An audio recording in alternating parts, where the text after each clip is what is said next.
నమస్తే, welcome to our channel. Vallabhaneni వంశీకి bail ఇచ్చే అవకాశమే లేదు. ఇలాంటి వాళ్లకు బెయిల్ ఇస్తే వీళ్ళు సాక్షులను బెదిరించడము, కేసులను తారుమారు చేయడము, అదే విధంగా కేసు పెట్టినోళ్లను బెదిరించి కేసు విత్డ్రా చేసుకోవడము లాంటి లత్కోర్ పనులు చేస్తారు. కాబట్టి బెయిల్ కు వంశీ అనర్హుడు. బయటకు వస్తే సాక్షులను ప్రభావితం చేస్తారు. విజయవాడ కోర్టులో సీనియర్ న్యాయవాది పోసాని వాదనలు. సో ఈయన్ని జైల్లోనే ఉంచండి, రిమాండ్ లోనే పెట్టండి. ఇలాంటి క్రిమినల్స్ బయటకు వస్తే సాక్షులను బెదిరిస్తారు, సాక్షులను చంపేస్తారు, సాక్షులను కొనేస్తారు, కేసు తారుమారు చేసేస్తారు. ఇదే కదా జరిగింది. తెలుగుదేశం పార్టీ ఆఫీసు మీద దాడి కేసులో కేసు పెట్టిన ఆయన్నే కొనేసి భయభ్రాంతులను చేసి కిడ్నాప్ చేసి ఆ కేసును వాపస్ తీసుకునేలాగా చేసినటువంటి హిస్టరీ ఉన్నటువంటి ఇలాంటి వల్లభనేని వంశీ లాంటి వాళ్ళను జైల్లోనే పెట్టండి అని అయితే చెప్తా ఉన్నారు. చూడండి, గన్నవరం మాజీ ఎమ్మెల్యే వల్లభనేని వంశీ బెయిల్ పొందే అర్హత లేదని, ఒక నేరం నుంచి బయటపడడానికి మరో నేరం చేశారని సీనియర్ న్యాయవాది పోసాని వెంకటేశ్వర్లు కోర్టుకు తెలిపారు. ఒక నేరం అంటే ఏంది?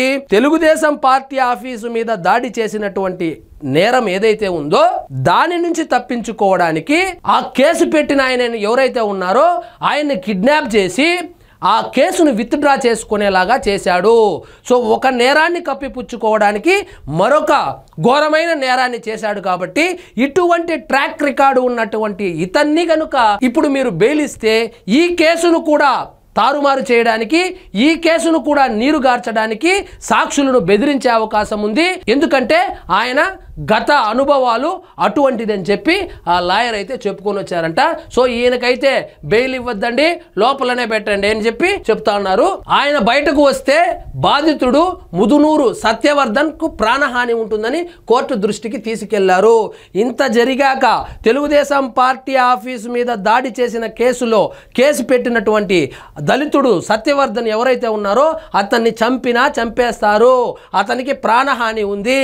వంశీ ఏం అంత మంచోడు కాదు, కేసును నీరుగార్చడానికి ఎంతకైనా తెగిస్తాడు.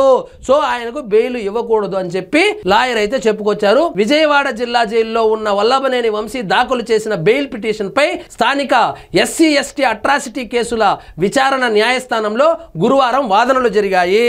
ఎస్సీ ఎస్టీ కేసు ఎందుకు వచ్చిందంటే సత్యవర్ధన్ అనే అతను ఎస్సీ కాబట్టి ఆయన్ని వీళ్ళు కిడ్నాప్ చేసి ఆ కేసును విత్డ్రా చేసుకున్నారు. కాబట్టి అది SC ST case, atrocity case కిందకైతే వచ్చింది. దాని మీద వాదనలు కూడా జరిగిందన్నమాట. టీడీపీ కార్యాలయంపై దాడి కేసులో వంశీ నిందితుడని, ఇదే కేసుకు మరో నిందితుడికి హైకోర్టులో ముందస్తు బెయిల్ తిరస్కరించిందని, వంశీ దాఖలు చేసిన పిటిషన్ కూడా ఇటీవలే తోసిపుచ్చిందని చెప్పారు. హైకోర్టు కూడా ఒప్పుకోవడం లేదు. సో మీరు కూడా దాన్ని పరిగణనలోకి తీసుకుని ఇతనికైతే బెయిల్ ఇవ్వద్దండి.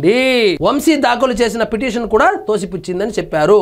ఫిర్యాదుదారులు సత్యవర్ధన్ వంశీ బెదిరించారని, ఒక కేసు నుంచి బయటపడడానికి మరో నేరం చేశారని తెలిపారు.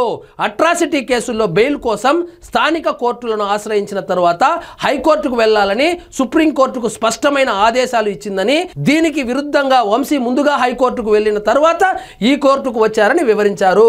సుప్రీంకోర్టు ఏం చెప్తుందంటే ఫస్ట్ కింద కోర్టుకు వెళ్లి అక్కడి నుంచి హైకోర్టుకు పోవాలని చెప్తే ఈయన డబ్బులున్నాయి కాబట్టి డైరెక్ట్ గా హైకోర్టుకే వెళ్లి తర్వాత ఇక్కడికి వచ్చాడని, ఇక్కడ కూడా ఫ్రాడ్ చేస్తానని చెప్పి ఇతనికి బెయిల్ ఇవ్వద్దు, ఇతన్ని పర్మనెంట్ గా జైల్లోనే పెట్టండి అని చెప్పి పోసాని వెంకటేశ్వర్లు అనేటువంటి లాయర్ అయితే వాదిస్తున్నారు. చూద్దాం మరి బెయిల్ వస్తుందా, లేకపోతే రిమాండ్ లోనే ఉంటాడా, లేకపోతే జైలు శిక్ష అనుభవిస్తాడా చూడాలంటే మనం వేచి చూడాల్సిందే. ఇదండి ఈ రోజు మన టాపిక్. మీకు ఈ వీడియో నచ్చినట్లయితే లైక్ చేయండి, షేర్ చేయండి, ఛానల్ మాత్రం సబ్స్క్రైబ్ చేసుకోవడం మర్చిపోవద్దు.